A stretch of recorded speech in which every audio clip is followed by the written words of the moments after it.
भगवद गीता अध्याय 1 श्लोक 7। अस्माकं तु विशिष्टाये तान निबोधा द्विजोत्तमा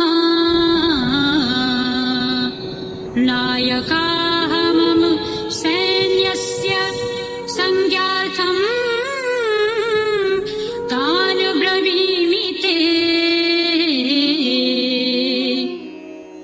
हे ब्राह्मण श्रेष्ठ, आपकी सूचना के लिए मैं अपनी सेना के उन नायकों के विषय में बताना चाहूंगा जो मेरी सेना को संचालित करने में विशेष रूप से निपुण हैं।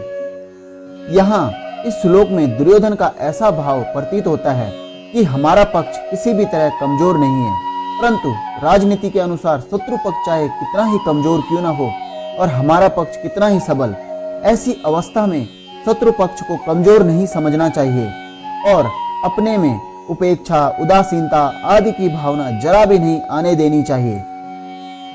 दुर्योधन का दूसरा भाव यह है, पांडवों की सेना भले ही संख्या में कम थी, पर उनकी सेना में बहुत से धर्मात्मा पुरुष और स्वयं भगवान थे।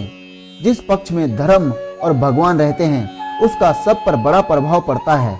पापी से पापी, दुष्ट से दुष्ट इतना ही नहीं, पशु, पक्षी, वृक्ष, लता आदि पर उसका प्रभाव पड़ता है, क्योंकि धर्म और भगवान नित्य है और फिर चाहे कितनी ही बड़ी से बड़ी भौतिक शक्तियां क्यों न हो, वे सभी अनित्य ही हैं। इसलिए दुर्योधन पर पांडव सेना का बड़ा असर पड़ा, परंतु उसके भीतर भौतिक बल का विश्वास मुख्य होने से वह द्रोणाचार्य को विश्वास दिलाने के लिए कहता है कि हमारे पक्ष में जितनी विशेषता है उतनी पांडवों की सेना में नहीं है, अतः हम उन पर सहज ही विजय प्राप्त कर सकते हैं। किसी भी समस्या के बारे में सब कुछ जानने के बाद ये जानना भी जरूरी है कि हमारे पक्ष में क्या है और हमारी ताकत क्या है, जिससे आप समस्या का समाधान आसानी से कर पाएंगे। इस तरह समस्या के हर पहलू के बारे में सोचना जरूरी है, उतना ही जरूरी है स्वयं का आकलन करना।